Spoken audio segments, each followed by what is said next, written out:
Hi, friends. This is Tosh. We are Unwritten Rules of the Road. Today, I have a wonderful special guest, Steven Seibold, my dear friends. Hi. Hi. Hi. I It feel is like so great. I feel like we've been cheating a little because it's nice to catch up with you at I all. know, We I had talked a know. little.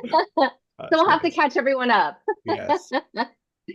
Yes. Thank you so much, friends, for tuning in and hanging out with us this Sunday. It's so great to see everyone. Um, so Steven Seibold and I, well, we go way back to MKIO days. You were the person that mixed our very first album, Metamorph. I did. You did. And I met you through John, who had been auditioning for Megly Chin. I love the full circle that happens. Like we're such a small community here.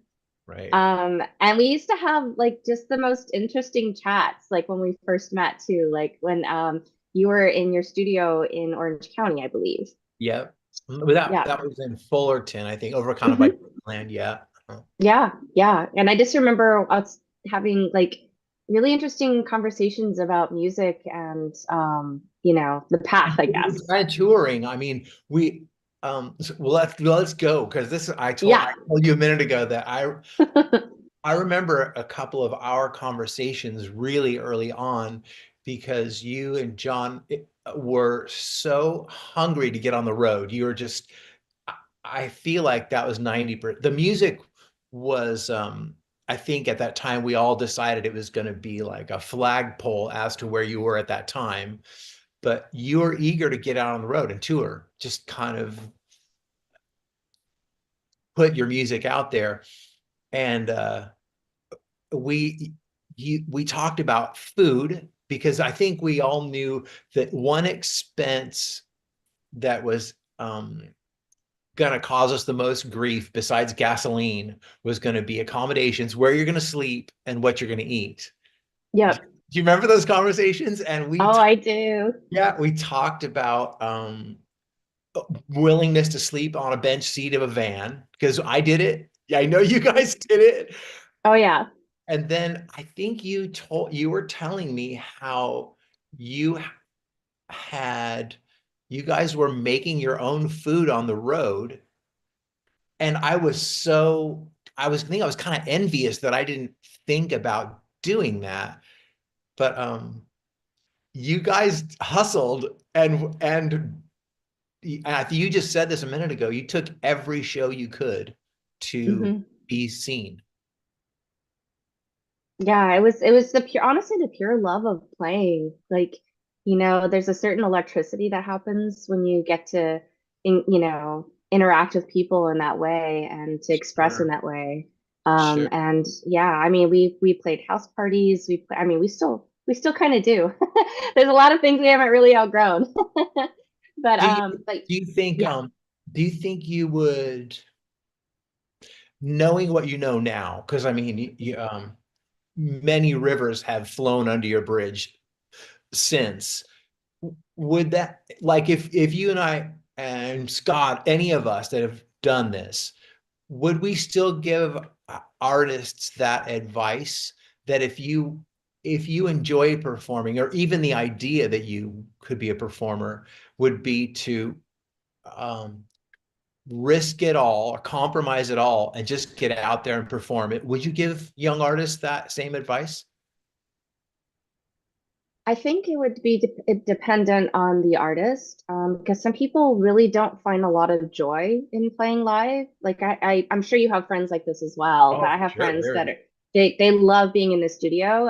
So I would not give them that advice. But I think for people that genuinely do enjoy it, I would still give the same advice. I would still say that like discovering like a whole world, a whole different culture as you go from city to city, like meeting people in person and interfacing with people in person, there really is just nothing like it.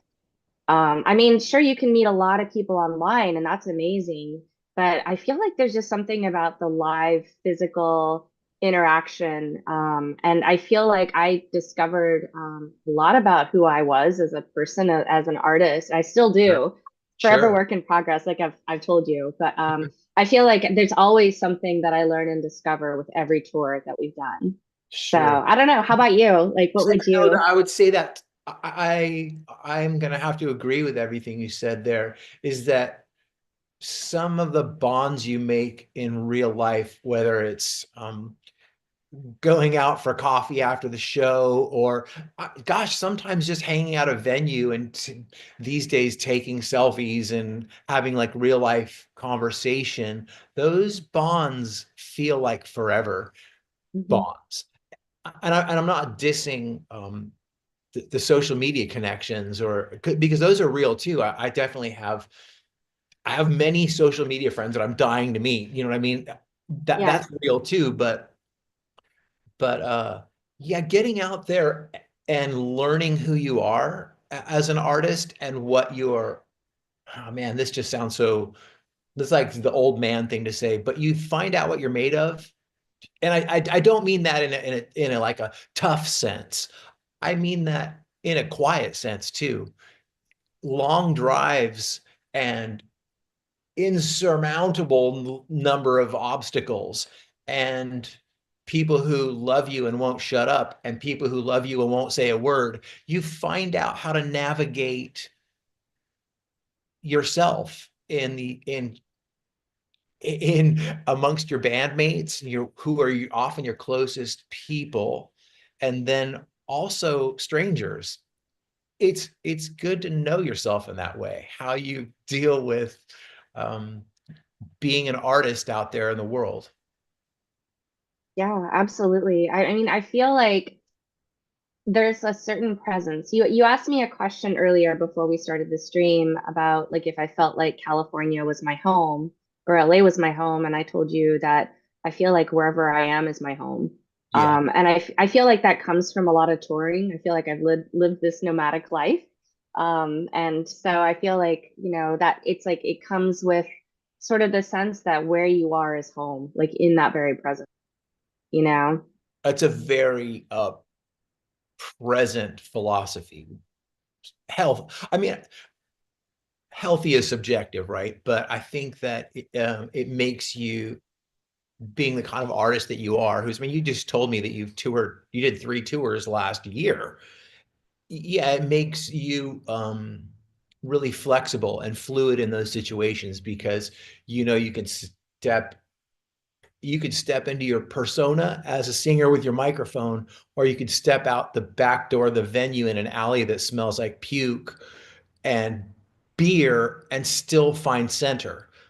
That's really important. I mean, uh, not just for you and I, anybody. So if you're an artist, man, it's just good. It's good to go through the motions. You learn, you learn it. And it seems like I know more and more artists now that only have an online presence. I know a ton of artists that have never even performed. And Yeah. that seems, um, it's hard for me to comprehend sometimes, especially the artists that I really dig. I study their production, I communicate with them a bunch, and Yeah.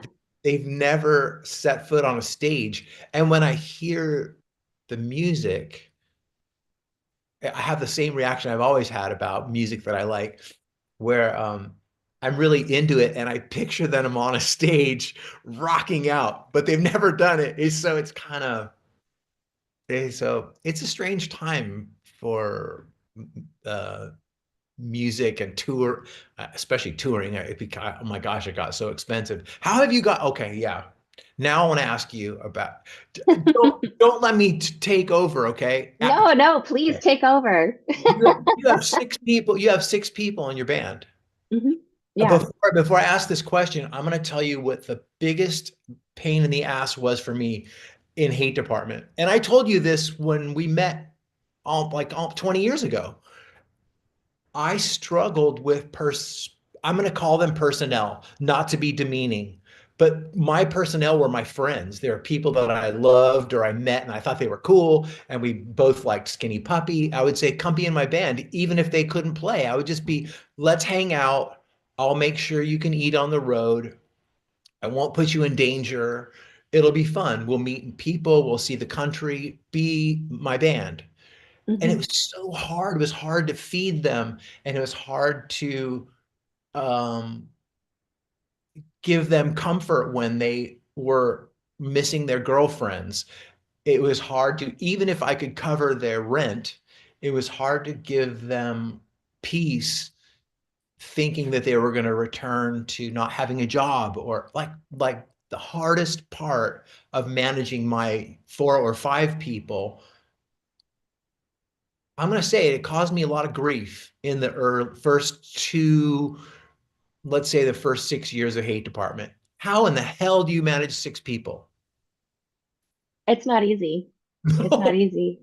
It's not. And we're not, we don't have the original lineup that we started out with no, I either. did. I can tell that from Mhm. photos. And Yeah, yeah. We lost a few members last year, do and you manage? Do you manage yourselves? I assumed, because I know you enough to know that you probably surround yourself with people that are self-empowering and self-regulating and grounded enough to be past those obstacles of.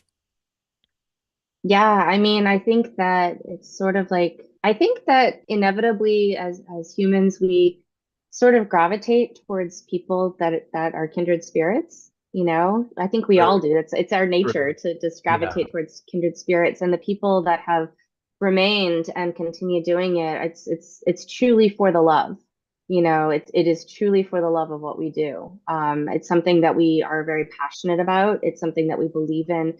It's something that we've collectively created together. And so like the people that have, and even the new people that have come in, Do you into think at least that the part, realm. do you think that part's really important? Their investment in the art form is keeps them devoted and comfortable. Comfortable. You have to stop there. Yeah, yeah. No, I think that's definitely a really huge part of it. It's also that we're family. It really feels like a family. You know, it's like even when we're not on the road, like we're, You you have know, that. You have that hmm aura. Like I kind of became a little addicted to your live stream during the COVID thing yeah, because yeah, yeah. it was some of the like best looking and sounding stuff happening, and also it kind of gave me uh I know I guarantee you Scott went through this, but did you go through this thing where did you wonder if Twitch and streaming was going to be the new reality? Did you wonder, like, was it going to stay this way? Um, I mean, I felt like it was temporary. I did feel like it was temporary, but I knew that we were entering into a new chapter. And it's interesting because I feel like from the pandemic streams, like what we're doing right now is a branch of that. Like, you know, interacting with people virtually, I feel like is definitely a natural progression. Sure. I see a lot of artists that have gone into that progression. Like you were saying earlier, like I think that there's a lot of people that don't perform live now. Like they just, it's like their persona is on the social media, their expression is on the social medias, the different streaming platforms. And I think that's really interesting. I think that is definitely a natural progression where we're going in terms of technology. Um, you know, so Yeah. but yeah, I mean, I was thinking about the pandemic streams because we had you on them, and you know, and I thought it was amazing because I've seen you in different forms. Like I've seen you in, you know, live with Hate Department, and then seen you Yeah, in standalone you've known me through like a lot of the incarnation. yeah, yeah. And Yeah. so yeah, your streams, I felt maybe I was just subject to being a little more fearful of what the pandemic, because the pandemic kind of it sunk 2 projects that I was really into because that I could not recover from those 2 years of. I would have loved to have seen Mute do more. Mm, I loved really loved Standalone, and it was like part of an extension of me. Uh, Putting my life artistically on pause for 2 years was rough, but not just for me, it was for every single one of us. But your live streams were so good and felt so um I mean, it was like better than being at a show. Multiple angles and you know what I mean? It was things that you don't get to appreciate it unless you're right in front of the stage. And so I think it was part of how good your content was. I thought, is this how it's going to be now? Our band's just gonna stream. Um, maybe because I knew how much damage was being done by you saw it. Venues shut down, artists Yeah. moved away from cities. A lot of shit happened because of the pandemic. So, Yeah. oh gosh, now I feel like um, I'm feeling like these little waves of guilt because I haven't really dove and back dove back into the hate department paradigm. I realize that I should be on fire right now with hate department. It was hate department was my voice of telling people to believe in themselves, govern themselves, um, challenge everything, especially authority. And because I think because of social media and my relationships post, let's say Facebook, not MySpace, MySpace didn't feel quite as volatile, but every day we're surrounded by that kind of volatility, social volatility. I don't want to be on the dog pile. And I Mm. think I think that happened more more during the pandemic than because I just saw how divisive everything became socially, especially on social media. I didn't want to be a voice in it. And I still feel that way. And I feel guilty for not. Because it feels like a cop out. This is the time I should be out there raging. I should be doing the release it thing in various forms, but um, I'm more comfortable staying out of the volatility. I think the beauty of like we were talking about setting your flagpoles is that the music that you've released, the art that you've released is out there and it's for all time. Like it doesn't matter if it's then or now, it's still like something that can be very relevant to now, you I know? totally agree. This isn't a brag or flex, but I still Hate Department records and the recordings that I have released still connect and resonate with people, and I still sell it. It surprises me that people every week they buy it and they send me messages. It happens constantly, and Yeah. and I still do I feel proud of it, and Yeah. I feel for lack of better words, blessed that I've had a run at it. But I still don't know. I think about it every day. I don't think I have it in me to be more of that hate department character. I'm very actively working on new music, but I'm trying to navigate not being combative and not challenging people's ideals. That I Yeah. I did it. I really did it. I did it hard for a long time. Hmm. Yeah. Well, I think that as I've known you as a friend and artist, I feel like you've always challenged yourself. Like you talk about like, Hate Department being like a challenging voice, but I feel like you've always challenged yourself. Like you've always pushed your own envelope. So it would make sense to me that your expression is going to evolve. Instead of going back to a formula that you might think like, okay, maybe this is what I need to do. You're challenging yourself to be like, actually, what is the voice actually wanting to say right now in the That's a very good, present moment? that's a good point. Yeah, that's a good point. Yeah, I I like I'm a huge. Are you like a huge fan of music? Do you like every genre? I know you do because you play in like you. you've played every conceivable genre of music. So you're a huge fan of it. You must be. Oh, absolutely. I mean, I feel like, music is a medium and it really doesn't matter the genre. Like it's an expression. There's so much human emotion that, you can absolutely encapsulate in so many different ways. But why limit yourself, right? There's so many Yeah. colors to choose from. Yeah. Yeah. Like Yes. I'm actually working on an ambient instrumental project. I just wanted it. I listen to a lot of like ambient, instrumental stuff in my downtime. It helps me. Yeah. And I was like, that'd be really cool to make. So it's so different than stuff I've made before, but I'm like, why not? I went through a huge ambient phase back many years ago, and now I'm finding, I guess, what do you call, I'm sorry, that my phone blows up and I just didn't turn it down, so I'm just going to turn it down. Um, the like, what do you call this new kind of stuff that's ambient, but it also has like really subtle modern electronic beats to it. So it's almost like dreamy, but it's still really ambient, more ambient than rhythmic. I listen to a ton of that stuff too. And if it doesn't have vocals, I find that it's better for my brain when I'm actually working, if I'm working on motorcycles or if I'm working with Michelle on the businesses. I don't have to start singing along, which I appreciate sometimes. Um, Yes. so yeah, back to the fan of music thing. I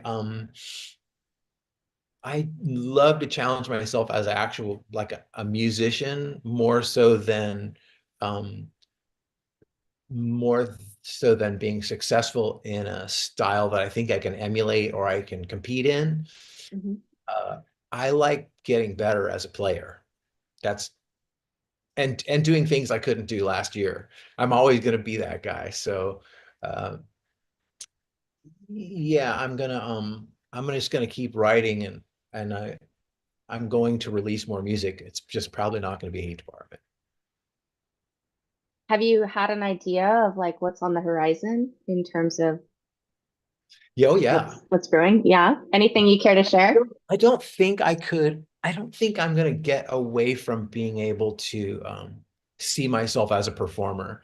Like, um, if I told you that I'm working on a variation of hip hop with an anonymous uh, key figure, like leader, I I still see myself as a performer. If I end up releasing music like a hip hop record under a name that I never even divulged that I'm behind, I'm still going to want to perform. I don't know that I would ever not be able to see myself as a performer. I Mm-hmm. still go to shows. Like I'm not a kid, and I love going to shows and getting tousled around in the pit and all that stuff. I love it. I still um live music and that stuff we were talking about before, that expression by artists that are on stage delivering their art form, that's my favorite thing. It's favorite thing. Any genre, I love it. So actually, we're getting some questions. Okay. First question is, what was the craziest show you ever played? Speaking of Okay. performing. Yeah, yeah. I'm gonna I can give you three or four, but I'm gonna give you a really good one that kind of encapsulates a bunch of what. So I was in Pigface for a while, right? I did I think I joined in 2001. Hate Department toured with Ogre for his Welt tour, and I saw Martin again at the end of that tour, and he said, I thought he was joking with me. He said, come join Pigface. And I was like, oh, cool, high five or whatever. But he actually called me when I got back to California and said, come be in. So I joined Pigface as a singer, front guy slash guitarist. And one show with Pigface.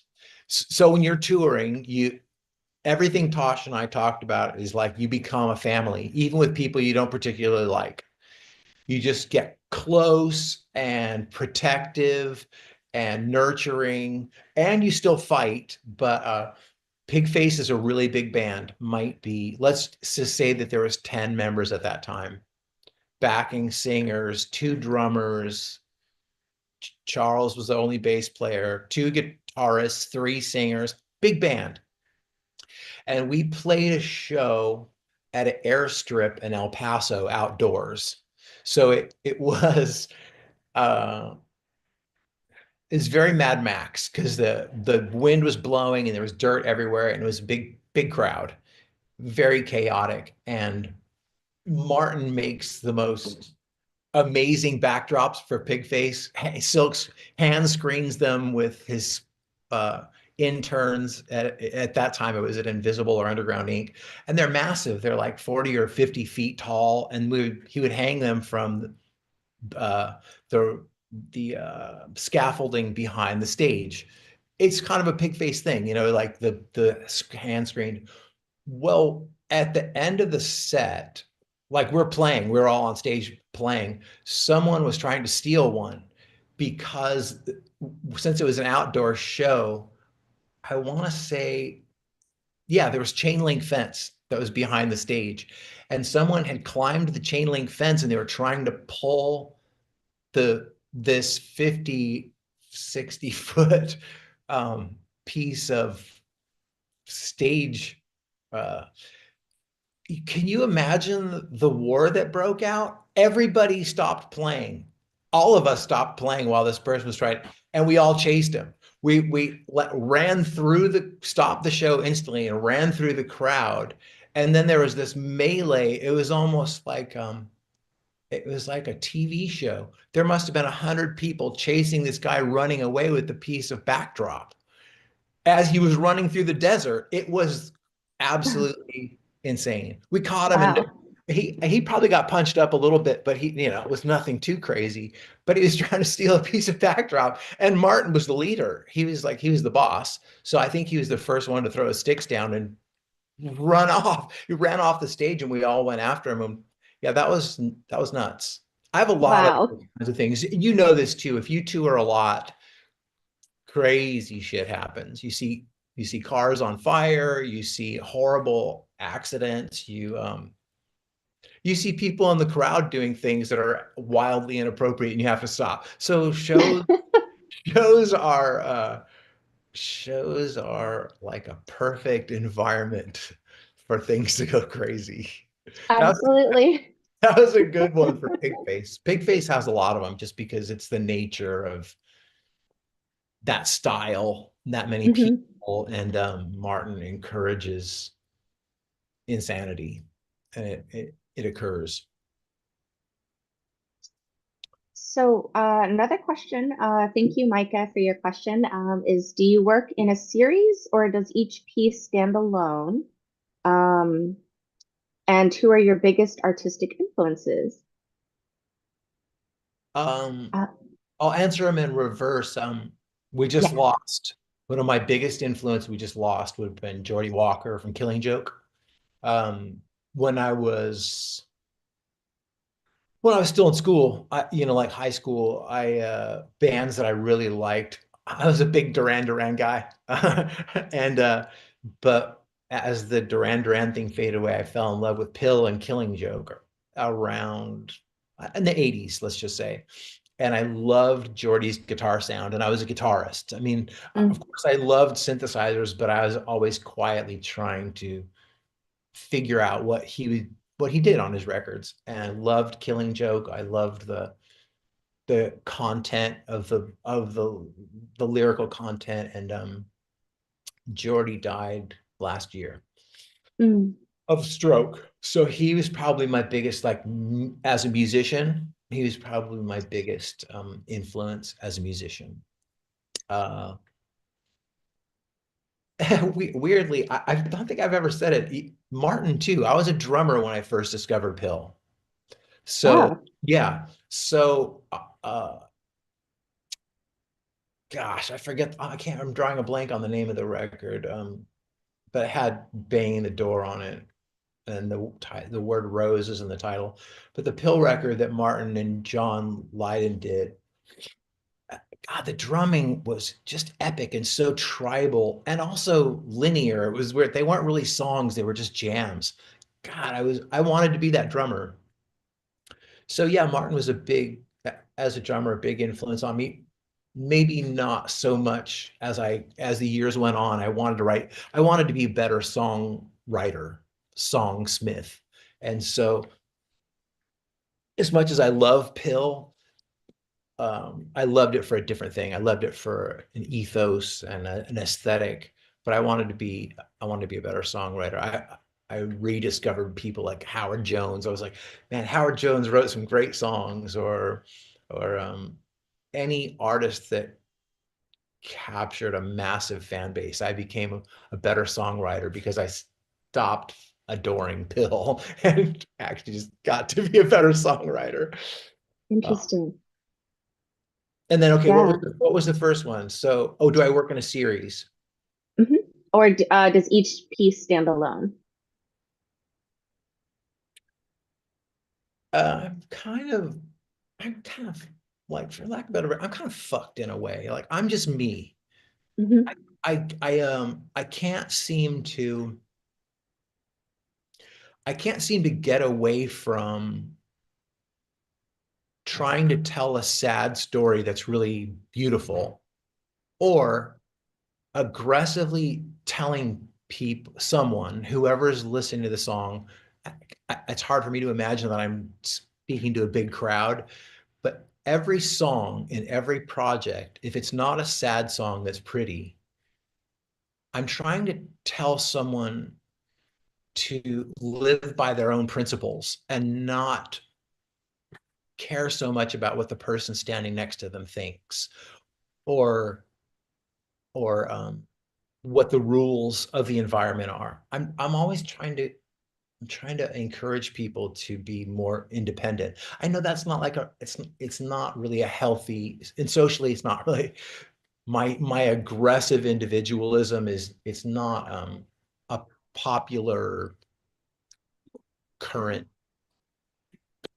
thing, but I can't escape it. I wish I could, because it has done me harm socially, but that's who I am. So Hmm. every piece kind of is its own thing. Yeah, it's not the series is that's my problem. I can't get away from the series. I'm gonna find a new way to say be yourself and do it and do it with 100%. Because if you consider anything else, if you consider 10% of someone else, you're compromising what you're capable of. And also, I don't like the idea that someone else can tell us what to think. I'm did very poorly in school, not because I wasn't paying attention. It's because my authority problem got in the way. And that's still, I'm that person. Can't help it. If it's not a sad, pretty story, it's do this yourself without looking outside the bubble. Yeah. Yeah. I think that's actually like amazing that you've had the strength to be able to. I mean, has that come naturally to you, or has this just always been the way you are? It's always been the way I am. Like I said, Yeah. it got in the way. It got in the way of anything, jobs, school. I I'm a I'm a challenge authority person all the way to my core, and it's not in a way it's I've managed to balance it and survive, but it's just who I am. Yeah, it's just Yeah. how where I landed, and is as far back as I could remember. It's who I was. Well, oh, go Strange. ahead. I'm sorry. It's strange when I think back about really early Hate Department, that combative person. I've said this before. Uh, Hmm. that really combative character was just my insecurity. We've we played at this little coffee shop in San Diego was a first Hate Department show, and I was so nervous. I mean, I was just like was riddled with anxiety about being in front of people. So I just started making fun of them, like loud and aggressively, and it eased my own insecurity as a singer and as a front person. And people loved it so much, and it was so polarizing. I just kept doing it. I learned, I got better and better at it. And also I didn't want to be, even though we did start a lot of fights, I didn't want to be known to be for being like cruel. I just wanted to be funny and aggressive. And Hmm. and as things grew, maybe like let's say at the very beginning of the peak of Hate Department's perceived success, like in the late '90s, there, I learned that that stage presence didn't translate to really big crowds. It worked to 100 people really well because I could rile 100 people up. But when I got on the radio, we got one played a couple of like radio festivals. It was so eye-opening to jump up in front of 1,000 people and think that I could insult 1,000 people and rile them up. It just had the opposite effect. I could feel people's eyes rolling when I was hostile, you know. I could people like, who does this guy think he is? What a bore. I could feel it on stage. So I had to learn after, 10 or 15 years of being really belligerent as an artist to try to turn it back on myself, be self-deprecating and maybe more humorous about my insults than just blanket mean. It was interesting. I remember some of those shows well. Well, that actually, so there's a question actually that's asking about how your journey as a musical artist began. Was it with Hate Department, or did you have a project before No, yeah, then? I've been playing since I was in high school. Like when I was a drummer, and it's kind of funny how I became a drummer. My dad was a guitarist, so I played, but not very well. And I showed a friend of mine everything I knew during the school year on guitar, and we separated during summer. And when he came back after summer break, he blew me out of the water as a guitarist. And so I was like, oh shit, now what? So I bought a drum set from him and I became the drummer in the band. And I learned pretty quickly and I liked being a drummer. So even in high school, I played for a local woman who had a band and she was actually performing in bars. And I was a teenager, I was like 15, but I learned well enough and I played well enough. People then I liked Stuart Copeland. I was a Police fan, so I liked Stuart Copeland as a drummer. Um, I'm always going to be a Beatles fan, so I loved Ringo Starr. Um, Paul McCartney's drummer. Joe was. I'm a drummer. I'm always going to be a drummer. I died when I was able to hire Josh Freeze. Josh Freeze is kind of a friend of mine, and I was able to get him to play on some Hate Department stuff, and that was like a dream come true. It's like, Yeah. and I always pulled drum. John Siren became into the band because he was a drummer. I like drummers. Um, I love Martin. So um, I was a drummer in high school for other bands. I got more and more into punk. I could play fast and hard, and I had good stamina. So, but it wasn't until I got hired right out of high school. I wasn't even 18, and I got hired at a music store as MIDI was evolving. So I was really in the right place at the right time as the synthesizer thing was happening. And just because of my personality, I'm a really big introvert, and some people would say control freak. I'll just say I'm kind of a control freak. I realize music could be created by just me with a bunch of synths and MIDI cables. Wouldn't have to deal with band members. that's how it happened, is I just kind of was in the right place at the right time. I was a very bad salesman for the music store, but I was strong with technical knowledge, and I loved the synthesizer thing. uh, so that's kind of how it started. But I had a band, I created a band called Cupid Falling before Hate Department. And that was literally a Craigslist thing. I demoed probably 10 songs. I put an ad on Craigslist. I found some talking about those artists that I liked. I mentioned Killing Joke. I mentioned Duran Duran. I mentioned Depeche Mode, probably. Great song, incredible songwriter. Um, and yeah, I found people. I found people that are my friend, my closest friends to this day. Uh, and Cupid Falling got out there and performed a lot. This is a good story. I I was performing with Cupid Falling. We did well, like on the throughout Orange County and LA, but it was not. The songs were still just kind of okay. It was much more of a gimmick thing. I wore a gas mask a few times, and I entered Cupid Falling into a battle of the bands in Anaheim that was going to be moderated by Capitol Records A&R people. So I thought this is going to be my big chance to put Cupid Falling in front of um, real A&R people at Capitol. And at the time, Skinny Puppy was on Capitol. So I thought, Mhm. oh, it's so easy because I'm going to be dark, and I'm going to have a fog machine, and I'm going to wear a gas mask, and they'll get it. The opposite happened. After we played, every band that was on this Battle of the Bands bill got to speak with the A&R people at the end. And when I went over there and sat with them, the woman A&R person, she was super pretty. I remember that. So she intimidated me. But the first thing she said was like, "What was that?" So confused.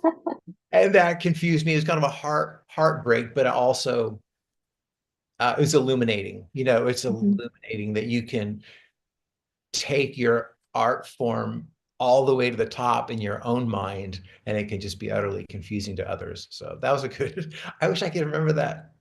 I can't remember the name of the venue, but yeah, Orange County used to have lots of venues. So, Yeah, yeah.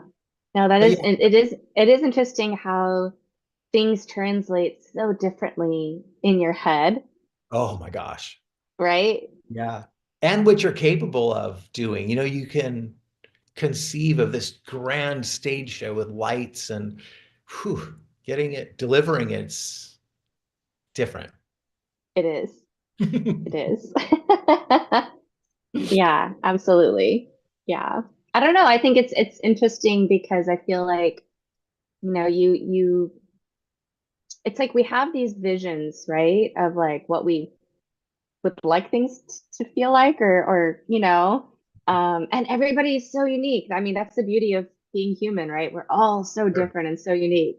So, So yeah. you do the thing where you see in your imagination, you see Tosh on stage with her group, and how you do the same thing I do, which is like you perceive how you hope others will perceive it. Like your imagination is through other people's eyes, and it's never that way. Even when it comes down to your songs, I try not to tell people what my songs are about anymore because I want to know what they think they're about. It's way more interesting than what I'm going for. Just Oh, yeah. let Yeah. them let people let their creative energy rule their lives. I don't need to guide anyone. I'm too busy guiding myself. It's interesting. Yeah, that's definitely some wisdom for sure. I think that I mean, Clint was on last week and said something similar that It's he great. did. Great. Yeah, I and missed the first 6 minutes. I went back and watched it. It's great. yeah, he said something where it was very similar that It's like he likes to hear other people's interpretations. I Yeah, think it's part of the creative domino effect, right? It's like it encourages other people to have their own, creativity when it comes to like, how am I going to actually like feel this? And what is this going to like elicit in me, right? totally. You don't need to hold their hand. They have their, you know what he said that I really loved, and I've thought about it a whole bunch since, is that it was his own way of saying we're allowed to evolve as artists, where he listens to his old earlier stuff and accepts that is where he was then. And it can, that early stuff can appeal to people who are in that time. And I felt like he was giving me a hug because I struggle with that. Like sometimes I look back on my first record and I'm listening to the hi-hat patterns and I'm going like, dude, what were you thinking? I relate.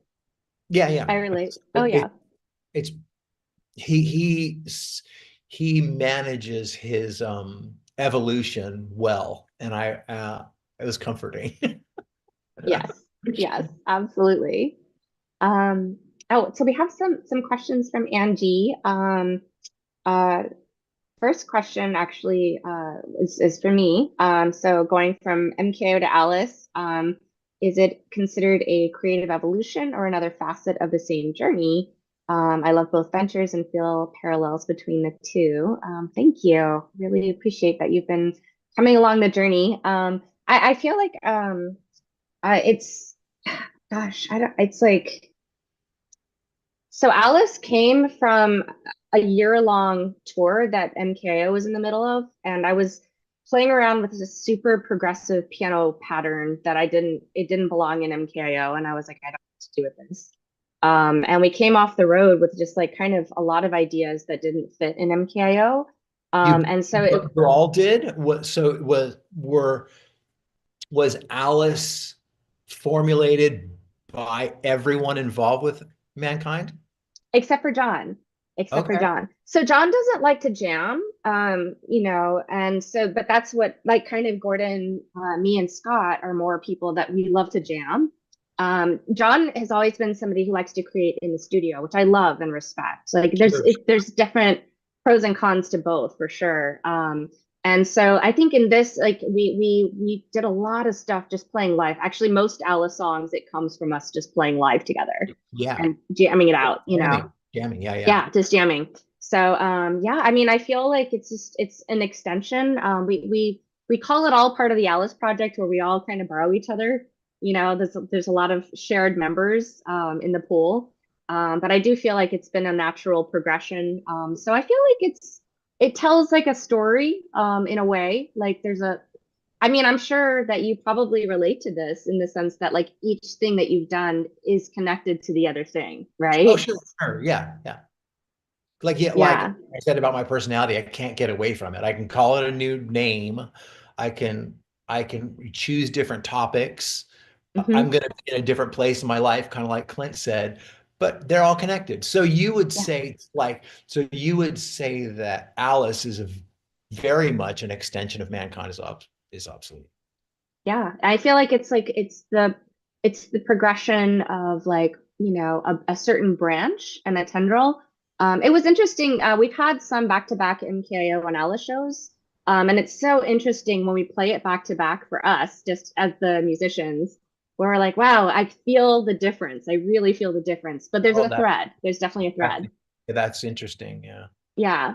So, and the other question that Angie had is if there's going to be a collaboration between Alice and Steven Seibold. Well, that could, I mean, that all that has to do is fit into our lives. It's not like we could Mhm. do that anytime. Yeah. Yeah. Yeah, Yeah.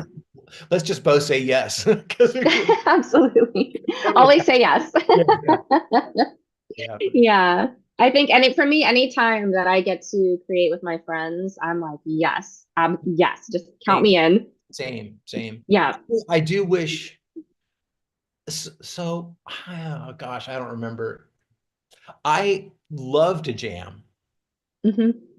as it's like for somebody who really is introverted as I am and I love the control that I have in the studio with my toys. Um, there's nothing better than either having my voice or an instrument and being around 3 or 4 or 5 other people, and we're just trying to build something, even if there's no real structure. I Yeah. just I love that part. Yeah. Oh, Yeah. yeah. Yeah, me too. And I mean, I'm the same. I'm a very introverted person and I come from a very classical background. So, before I delved into the world of rock music, it was like everything was pre-written, pre-composed. I'm playing the thing Yeah. on the page. So Sure, sure. jamming was very new to me. But I like, it's so inspiring. Like when you're in the room and you're hearing and feeling the vibrations and other people's inspiration, like in the moment, it's like a live show, right? Where you're like, Yeah. Yeah, yeah, absolutely. yeah, And you find that your presence is contributing even if you're not playing. I noticed that as a guitarist, that a lot of times, less as a drummer, but as a guitarist, sometimes stop playing and just see what's mhm, happening. And just being there and your presence in the room is a contribution to where it's going. It's weird, like music as a strange energy for sure. yeah, yeah, for sure. Like when I'm jamming as a singer or a lyricist, sometimes for me it's just being quiet, like you were saying. I'm just Oh quiet, I'm yeah. taking it in. Yeah. In a way, you're waiting for a window for it to. So are these things synonymous for you? Are you working on mankind stuff currently, or does that happen when it happens? It happens when it happens. We've been offered different shows, and when it feels right and everybody's in able to do it, Sure, we're like, yeah, it's a joy, it's an absolute joy. So it's just one of those, it's sort of had its own flow. sure, sure.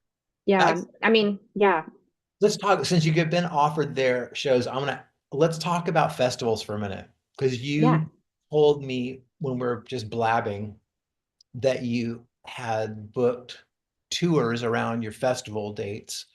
And Mhm. I, why do you like festivals?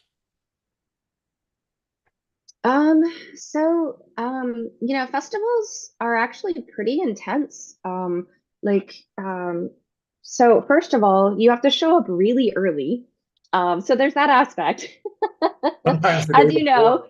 Yeah, yeah. yeah, and so as opposed to like a normal show, like you can show up kind of in the evening or like early afternoon or whatever it is. But the festival, a lot of times you show up in the morning. When we played Dark Force Fest, we had literally played in Ohio the night before. So we played the show, we drove all night. We showed up at Dark Force Fest at 10 in the morning to do our load in and sound check. The bands that were on stage were running late, so we didn't even get a sound check. And then, I had not eaten for like 24 hours. I don't like to eat right before I sing. So I'm like, we're all just like wired on coffee. So Right. physically it's really really challenging, but the joy of it is that I think the people who put on the festivals and who come to the festivals like really love music and they love art and they love the community, and I love that part. It's like getting to be around people that truly love it. I love it. I love getting to see all the bands myself. It's like a reunion. Like I love seeing people I haven't seen in a That's the part. while. That's the part I love, because I Yeah. can't stand festivals, but I love that part specifically. Is you're around your friends, like you're Hmm. every and then you get to meet people that you're only like loosely acquainted with, and also the production is always pretty phenomenal. Like Yeah. everyone's everyone's sharing the grapes and everyone's courteous of one another's slowed in. And I really like that family aspect of festivals. Oh, absolutely. And I think too, it's like, and it's people from all over, literally all over the world, with Sure. certain festivals. Some Especially festivals it's more regional, but for sure. you But know, but things like that phenomenally successful Cold Waves and Dark Force, yeah, that Dark Forces Fest that draws from everywhere. So I get it. Yeah. I have to interject this. I think Yes. I'm done with festivals. I just don't know if I can do them anymore. It's not like a fatigue or a tolerance thing. I think it's that I feel like the that genre that Hate Department it has been in, all these this kind of post-industrial electronic thing, is the ar- the artists come together, and a lot of times it's a lot of artists, 10, 20 artists. They don't ever really get to be themselves because they're in a vacuum of a production that is the festival, almost like the festival itself is the machine and the bands are restricted to a backdrop, gear, time constraints. It's Mhm. this thing, and it doesn't piss me off. I just Mhm. don't want to do it that way anymore. I just jokingly said to a couple people that I've been like reacquainted with, I was like, "Don't you miss playing in people's backyards or their garages? You said you guys do it. You still do parties." I came up doing like little ghetto shows like that. I loved it because Yeah. it's I got to be me and I, I can't tell you how many times someone ripped the mic out of my hand and just start screaming into it. I miss kind of that real unpredictable chaos and for a festival to work, it has to be really controlled. Hmm. That It's control true. and that I probably going to continue going to festivals, but I don't think I'm going to be putting myself in the yes column on festivals anymore. I've played as many as I need to play and I love them. And my gosh, the last time I saw you in real life, no, that was in Chicago, but remember you and John played with Clint in Seattle. Yep. At the Mechanismus Festival. Yeah. Yeah. Yeah. That's an amazing festival. It's My an God, amazing festival. Yeah. Yeah. that guy that runs it, what a sweetheart. I mean, Ali. Yeah. just the whole thing. And then there, I mean, I get to see you, I get to see John, I get to see, Yeah. I mean, I hung out with Klaus again. You get to see all these people that you just don't get to see in real life very often. So festivals, my favorite part is seeing the people, but Yeah. but being in that. Oh God, Stephen Archer played guitar with me then. It was Yes, I remember that. really It was so good. Y'all were the amazing. hang is what. Yeah. Um, so yeah, gosh, their band Ego Likeness killed it, just so good. And so everything is just like I wish I could do festivals and not have to put Hate Department on the bill. You know what I mean? I need Yeah. to turn myself into more of like a guy just people just want to hang out with. Well, you're already that, so Okay. yeah. No, I agree. It's a very different vibe playing a festival. And there's a lot more involved. There's a lot more like logistics and production and many things that can go wrong. Oh yeah. Um, yeah, there's Hey, that. And there's flying by the seat of your pants at a festival because you probably, even though missing a sound check usually isn't a big deal, it can be Mhm. catastrophic Yeah, at a yeah. festival. So Yeah, absolutely. And I think as well, it's just sort of like, well, again, it's sort of like you're kind of like going so quickly from band to band, there's a lot less control over your sound. So, like how you might want to sound, you have to kind of just sort of let go and just be like, that's exactly what I'm saying. That your sound, your look, Mhm. your energy. I mean, yeah. I'm in the no column now. I think for us, we've never been on a label. Everything's been DIY from the get-go. And like it's only until recently that we started getting asked to do festivals. And it was such a thrill for us because we were like, oh my gosh. Like it's not that we didn't try, it's just that we were checked in the no column. So we were like, can we please play a festival? And they were like, no. I remember that time where I was feeling like Alice kind of had arrived. I remember you guys went from seeming DIY to seeming Hmm. control. Maybe this was 4 years ago. I and I remember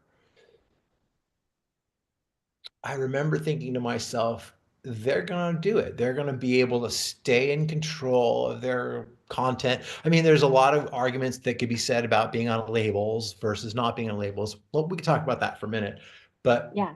doing what you do and being in control, 100% control, both uh, creatively and what's the other part? Let's say economically. Hmm. There's you have to get over a hump, and you guys got over that hump. There's no surprise that festivals couldn't, they wouldn't ignore you because you had become, you're putting people in the room on your own by your own devices, and that's what artists need to do. They need to put people in the room to get noticed. I remember when you were getting noticed because it was like you couldn't look away. So I remember that. It's hard. I don't have to tell you, it's hard to get there. It's hard to get. Yeah, I mean, I feel like, I say this all the time. We're forever work in progress. And I love the wisdom that you shared about not really like hinging yourself too much on what other people think. Because it's just like you have no control over whether or not a person will like what you do or resonate with what you do. I was talking about this with Clint, going back to that conversation where it's a gift when people resonate with what you put out there. You're lucky, But you're lucky when it does. yeah, Yeah. it's amazing. It's really amazing. But at the same time, it's just like I think, as an artist, really the only thing that you have autonomy over is like what it was that I'm going to create. What is it I'm going to work on? Mhm. What do I want to grow? You Sure, sure. know? Yeah. Yeah, I feel like we learned a lot and grew a lot from doing the pandemic streams.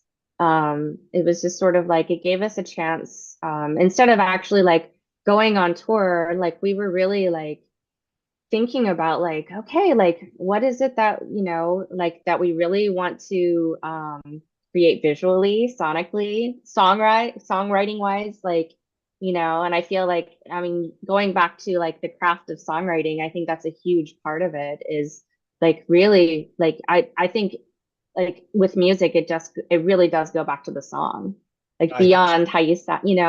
I think so too. Yeah. Really? Sorry, my cat's talking to me. Um, so if you, I, I try not. I mean, I try not to get too hung up on this because it's like such an old idea. But if you can step up to a piano or pick up a guitar or a ukulele, if you can pick up any instrument and accompany yourself and make your song um, translate, it's an amazing song. It doesn't Yeah. even matter what instrument or genre or anything, and it rarely matters the quality of your voice because I like some pretty shit singers. I really like them. Yeah, Um, yeah. because they what they do, their songs really translate. Their messaging is really good and sincere. I mean, gosh, sincerity is a huge part of songwriting.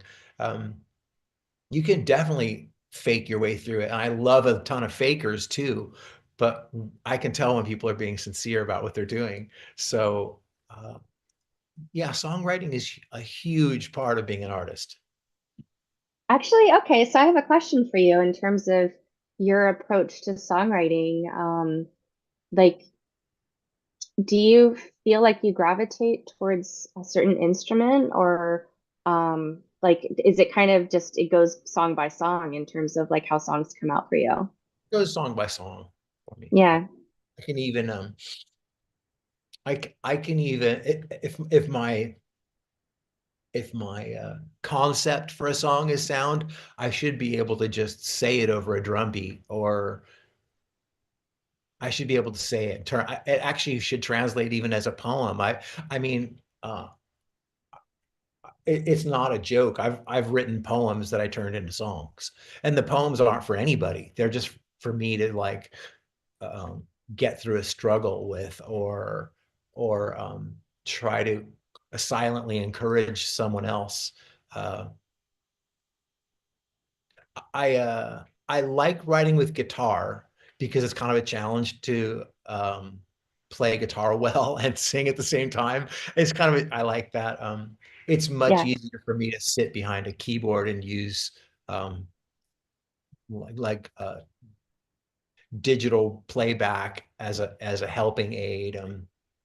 I'm still an MPC person, so if I can sit down with an MPC and make this really awesome instrumental, and then listen to it and go, "What the hell am I even saying here?" Because I don't have a. The best thing for me to do is to start with an idea, and then turn that idea into a message, and then the message becomes a song. So Yeah.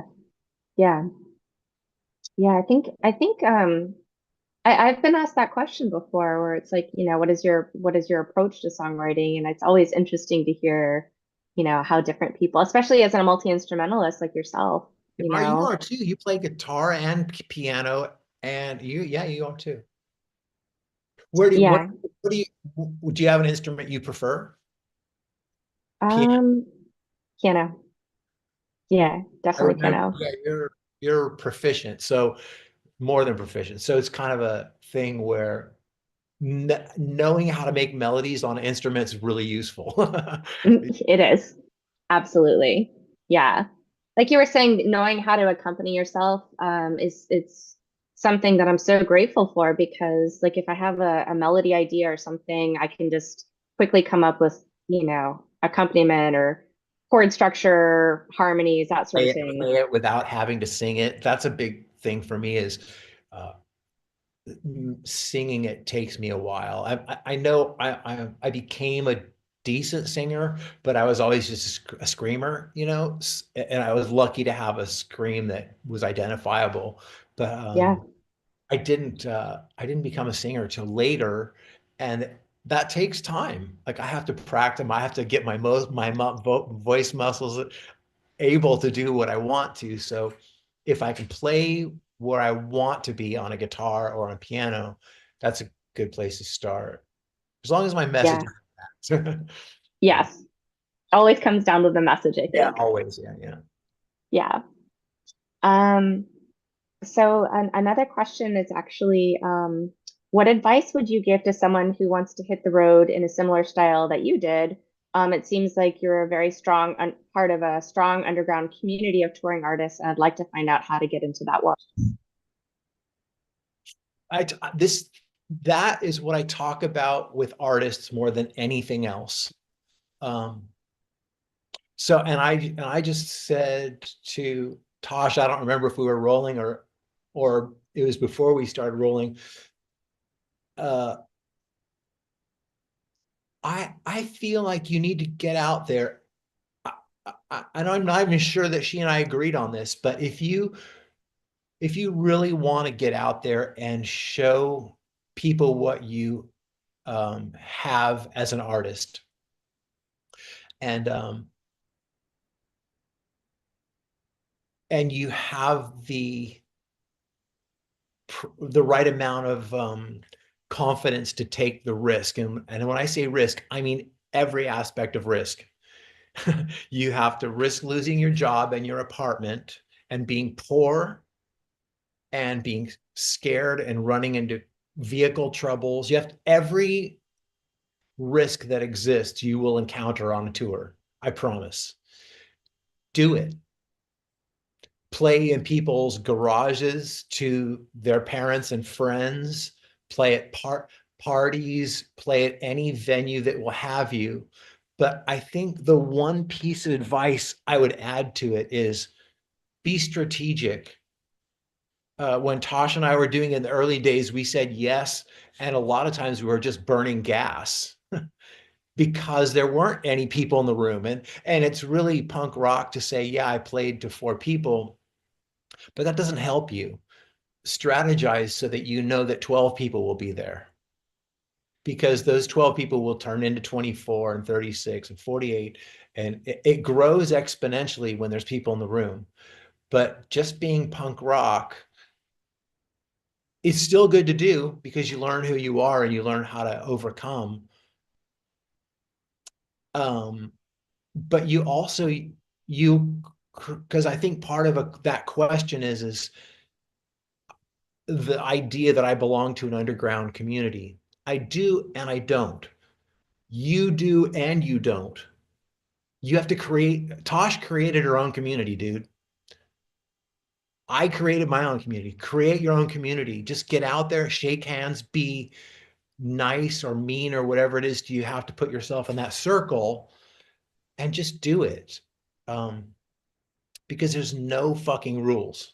I promise. There's no rules. None of them apply. My advice is bullshit, but you can do it. If you go out there and you have something to offer, someone's going to listen and someone's going to like it. Yeah, absolutely. Absolutely. Just do it. Just get out there. So Yeah. it just comes back to if you have the, because I think by even asking that question, you are hungry enough to do it. Um, are you willing to take the risk is kind of what it comes back to. The risks are different now. I there this is this so I went to a show with Michelle last year by a group that I kind of fell in love with called Hippie Sabotage. You can look, they're huge on Spotify, and they're big enough to play Red Rocks, but most people haven't heard of them. It was one of the coolest shows I've ever seen. It's a guy and his brother, and they do this kind of like it's really electronic and it's kind of hip hoppy and really stony. They're big time stoners, but the light show was and the stage show was just breathtaking, the best visuals I've ever seen. And it was sold out. And the guy went on a rant, complained about how little money they make. Spotify doesn't pay and Apple doesn't pay. And the shows cost so much money to put on. He summed it up and it wasn't a downer because he told people that he was doing it to nobody. He started and kept doing it and kept doing it because he loved it. It's just who he was. And now his trap is that he's on the road. If he wants to make money, he's got to go on the road and put people in the room and doing what he loves. So if you do it and it resonates, it will work. I promise. I Yeah. went to see a sold out show by a band nobody knows last year. It's a weird time. Just Yeah. just go. Absolutely. I would like to add that also don't be afraid to fail. If you're willing to accept the risks that come along with it. I've definitely had my share of shows where afterwards I was like, well, that was my first pancake. It's necessary, huh? Like the failures are like so necessary. Yeah. Yeah.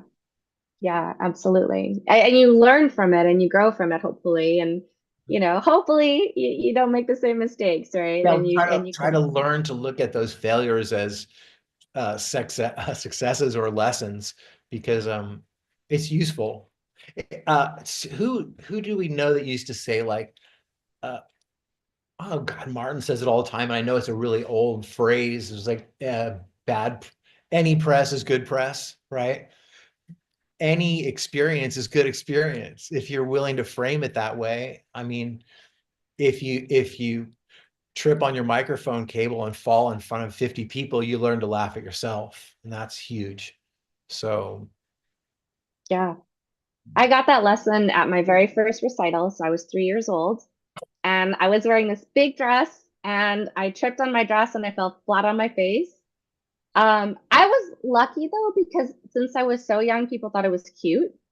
And so everyone was like, oh, I mean, might not be so cute but now, still you know? 3 years old. Yeah, those are formative years. You're probably just traumatized by, oh, Well, yeah. I actually, my takeaway from that was like, people are like, oh, I was like, okay, well, totally fine to trip and fall on your face, Yeah, you yeah. know? No one cares. Yeah. No, yeah.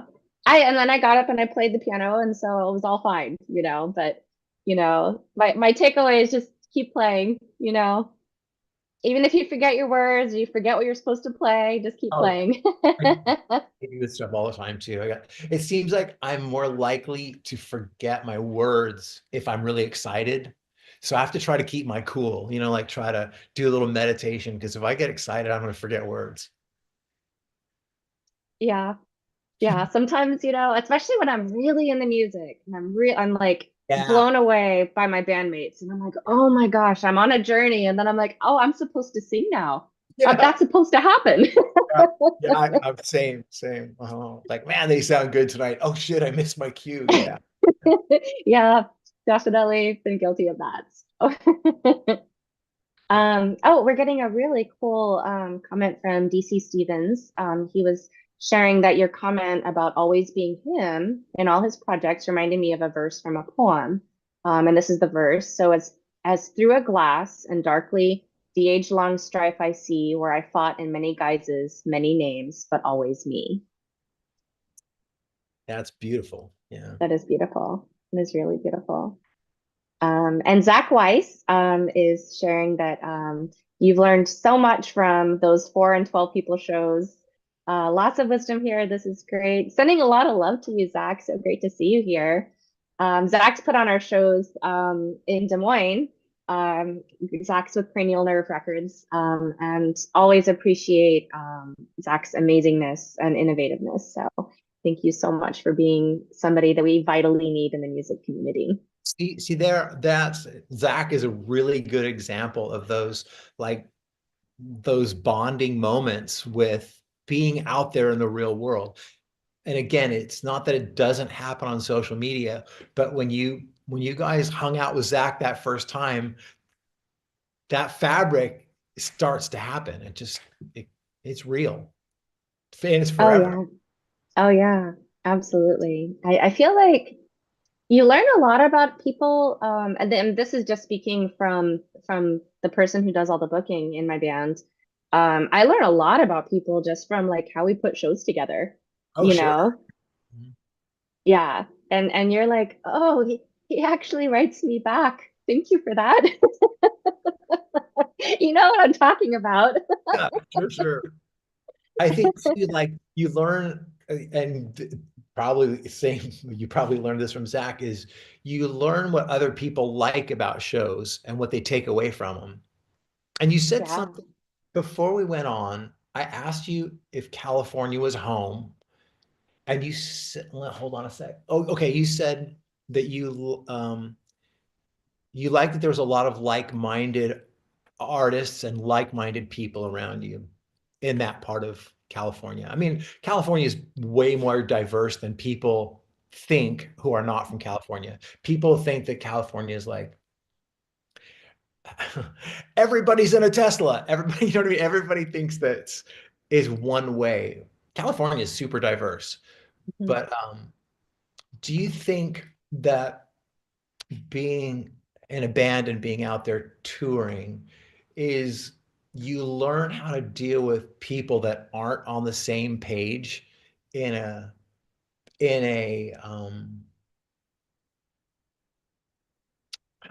for lack of better words, like in an amicable way. You just learn how to because you learn that people, whether it's a promoter or gosh, a fan or an anti-fan or a waitress, you're out there in the real world, you meet people that just are super duper not on your page. uh, do you learn how to interface with them in a dignified way for both of you? Do you think Yeah. Oh, what were you gonna say? I think I think the question is does everybody need to go on tour these days? I'm like, everyone, let's go on the road together. I do think that's something, it's like touring is traveling, right? It's a nomadic life. And I feel like when you just kind of uproot yourself in that moment, like, yeah, you're gonna interact with so many people from many different walks. And, I mean, I grew up in a very diverse household, in a diverse family with different cultures, different beliefs, and the one unifying thing was music. Like Mhm. that was the thing. Like we all huddled around the piano and sang songs together, and that was the thing that brought us all together. And that was my early upbringing, and I've seen that just go like into my adult life where I see the same thing where I'm like, you can come from very, very different backgrounds. But I feel like ultimately, like when people, I meet very few people that are not deeply moved by music. I've met a few, Yeah, yeah, but they're out. most people, Yeah, they're out there. yeah, yeah, So yeah, yeah, I get it. Now, music is definitely the biggest tool for breaking down barriers, for sure. At least in that moment, because I mean, we're in a strange time barrier wise, but during that moment of either experiencing music, playing music, listening to music together with other people, the barriers seem to evaporate, which I love. I love that. yeah. I mean, I know that you've traveled and toured internationally. What was that? What's that been like for you? Like, what have you discovered as an American artist in different countries? Uh, I wish I'm going to start with the place that I didn't get to play, which was Japan. I tried to actually move to I Mm. tried to move to Japan. And at that time, which was 2003, the government wouldn't, basically the Japanese government wouldn't allow it. So uh, I loved I loved Japan for a lot of reasons because there was so much pride in being Japanese. So again, not a modern philosophy that's healthy. Very nationalistic. They love Japan. They respect Japan, and you can't be an outsider and fit in there. I could try until I was dead to fit in. I wouldn't, but that was okay. I just really liked it. I love the culture. I'm on the path. I'm on like a Buddhist path. So I liked it. I liked the Tokyo's incredible. So much going on there. It's like being in a dream kind of. Um, I was able to do business there though. I did a publishing deal with Watanabe, and that was fascinating to deal with the head of a publishing company in Japan who was a woman. Absolutely shocking. What you can imagine what she was like. Just absolute go-getter. Because in the Japanese culture, to be that powerful as a woman is very rare. She was incredible. And she helped try to facilitate me to move there. She was doing everything she could, but practically not going to happen. Uh, so I loved it. Uh, I sold a lot of Hate Department shirts in Japan. That was cool. It sounds some cultures, just the way your music and name sounds in that with their accent and the way they talk and the way phonetically things work. It's uh, it's more likely that you'll be successful. If I had been Hmm. able to get and play in Japan, it probably would have been great. But actually, I haven't really left the country. I've traveled a ton, but in Hate Department, I played Hawaii a couple of times, and Canada feels. I know you get on a plane and cross borders and stuff, but America feels like Canada. Canada feels like America. If you go really deep into Canada, it feels more like France. Hmm. Uh, what is that side? I forget. Even north of Montreal, Quebec City. Oh my gosh, Hmm. Quebec City felt like playing in France. I loved it. I mean, I love it. Canadians are lovely, wonderful, and getting over the border can be scary with gear and merch. Uh, yeah, awesome. Yeah, we've MKO's played Canada. Alice never has, but we played in Montreal, and it definitely felt like France. It felt very Good. French. Yeah, Yeah. yeah, yeah. Language. So, so it seems that you're there now. It's just a matter of time in the right festival saying, Alice needs to be up there too. Yeah, I mean, you never know. I'm always open. Like I think it goes back to the ethos of like saying yes. Yes, So, yeah, yeah. Always say yes. Yeah. mhm, But you also alluded to having to, with a band that size, there's a lot to consider. there Yeah. is. There is. Yeah. And we've got a lot of gear. That's something that people always comment on. They're like, "You have a lot of gear." I'm like, "Well, there's six of us and three of I'm sorry, four of us actually play multiple instruments on stage." So, Mhm. yeah. Yeah. I was always the same way. I always had gear. Do you remember I used to take big PAs with Hate Department so that I was louder than everyone Mhm. else. Yeah. So, Yep. Yep. so one of the things I was standalone, when I did standalone, I wanted to do something that was just me or me and a drummer just because of gear and also personnel logistics. I wanted to do something that I could say yes to more often. Um, so I get it, like having a band and gear and all that stuff, it feels like it's an obstacle, but I think in reality, fans and promoters know if you're going to get a band, there's going to be all that stuff's going to come into play. Hmm. It's true. And I mean, it's interesting because I've seen some discussions about live drummer versus like having like a duo or a trio without a drummer. And I think it works so well with so many projects. I don't think it would work as well with Alice in particular. Like our music has been written by Steve. I mean, like he has written the drum parts and it feels very integral. But it definitely works for other projects. Just for us in particular, I think we would have to definitely You'd have it's a to different thing. retool. I mean, something I did in the department once is you could retool with Steve. Say you need to find a way that you can be with us doing Steve's contribution without a footprint. I mean, Hmm. retool, you can do all that stuff, but it's also cool to just be what you are. I think so. Yeah, absolutely. Um, so another question is, what is the strangest musical instrument you have ever played? Because I remember standalone being very interesting Yeah, in, yeah. in terms of, yeah. Well, also when I made that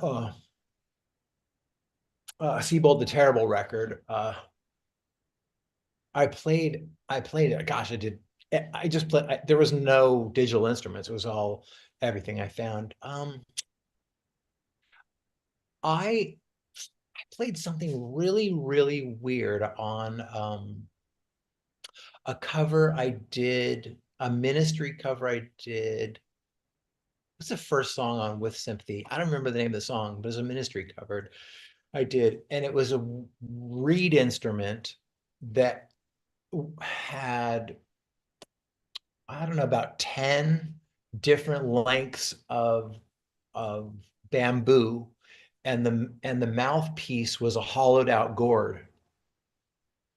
I don't even know the name of the instrument. I said, so it's obviously an island instrument. Um, and I did not get good at it. I sucked at it for a long time because it was so hard to control. Like, you know how like a recorder, if you even overblow a little bit on a recorder, it goes up 2 octaves. Hmm. I don't have the patience for it. But this thing, I played it and played it and played it, and I got good enough that I could do all of the little transitions with it. Uh, yeah, it was a uh, weird whisper that I don't know the name of the island instrument.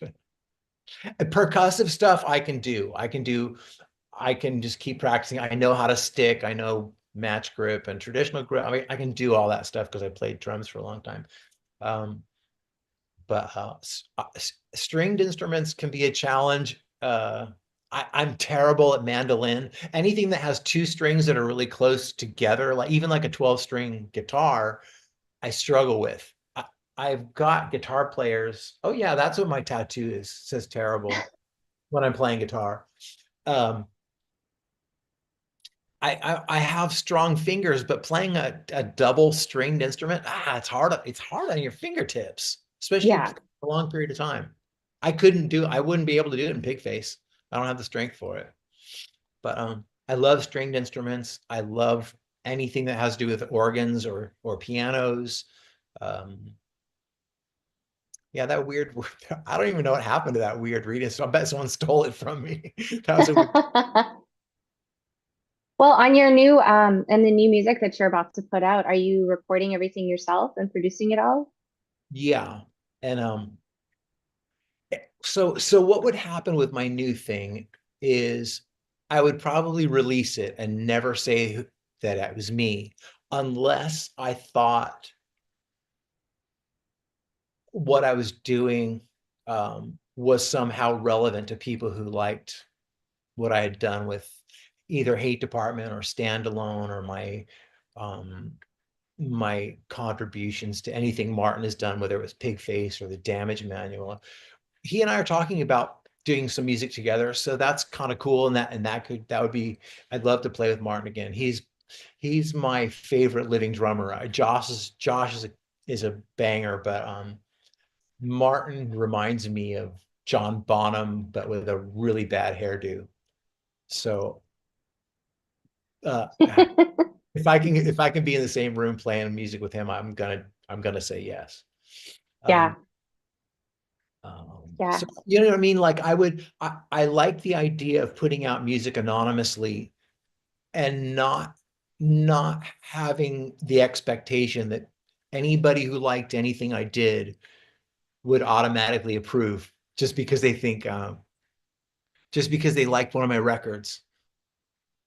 Does that make sense? Or does that Oh, seem? absolutely. No, I've thought about actually I actually originally wanted Alice to be anonymous. I Yeah, oh, it actually, didn't it there's I, an anonymity to it. You know, there's a big mhm, component of what you do that feels a little Phantom of the Opera in that way, where it's kind of it's super genuine, but it's theatrical in a way that gives you a chance to be someone else. mhm. It comes Yeah, across. I appreciate that.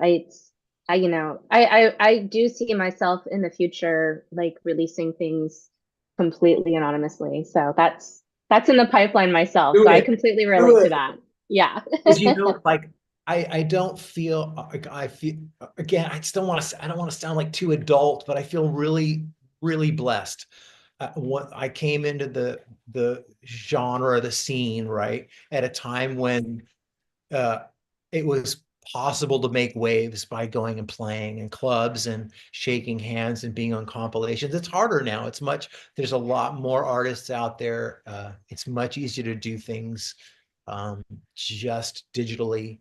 But I'm lucky. I've had a great run and plenty of um, like my level of success for me. I feel like really blessed. I was in the right. I shook a lot of the right hands, and a lot of people helped me, and um, I just kind of got into a tiff with a guy named Nick. He's when I first Michelle and I moved to Indiana, I didn't know anybody in fucking Indiana. I was like, oh my God, what am I gonna do?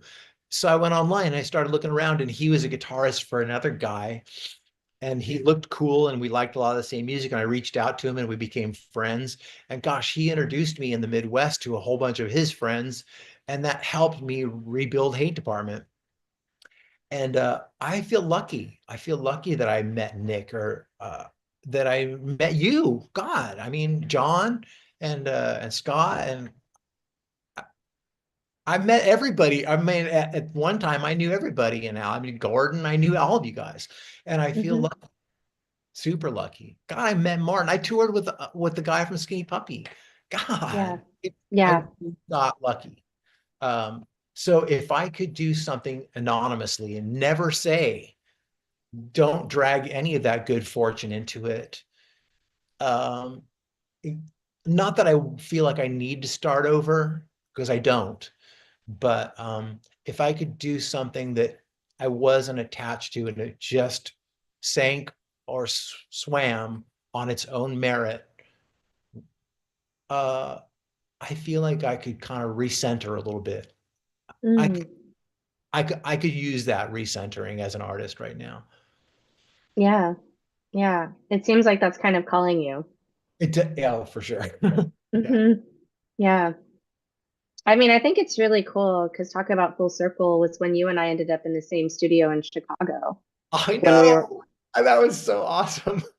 That's so awesome. And Brittany's lovely. And her record that came out 2 years ago, I was like, yeah, my jaw was on the floor. I mean, yeah, we have met, some beautiful people. I've met some beautiful people. It's just kind of, it's the best part of the genre and the scenes is that even even people that you may not want to hang out with, which that happens. He's like you people that you're like, it's like they're just too intense, whether it be socially or politically for me.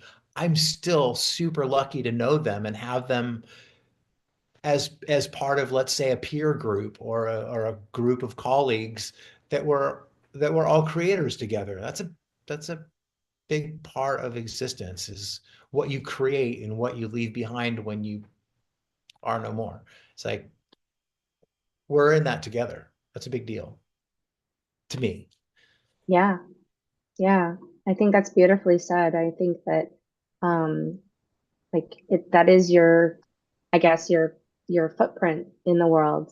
It is. Um, yeah, The whole flagpole thing. I it's used the to say flagpole. flagpole thing a lot because I was encouraging bands like you and other bands that came to my studio there in Fullerton, which is like, how the studio can be really daunting, right? People get the red light syndrome when they know they're recording, they can't sing a note. Um, or they leave feeling like they didn't do the best they could, which is like that marker that you plant with the flag. Even if you don't release it, it signals where you were at that time, and you still recorded it. It still exists, even if it's Yeah, for you. It's that marker, that flagpole of where you were, is really, it signals evolution. it does. It does. And I think it also helps other people who are needing to hear that in that Mhm. moment, you I know? totally agree. That's why people should release it, even if they think no one will like it. Someone will like it. I guarantee it. Yes. Yes, absolutely. Like you were talking about watching, I'm so sorry, I forget the name of the artist that you saw recently, but you were talking about how, Sabotage. yeah, It be and yeah, and it's like you just, I don't know, I guess you put stuff out there and you never realize, you never know, you know? You never ever know. Yeah. And Yeah, then, gosh, there's artists now that haven't put rap music, the kind of like the phenomenon of social media, TikTok especially, is artists that haven't recorded anything in 5 years blow up. It's really weird. It's you just don't know what's gonna. hmm I'm not.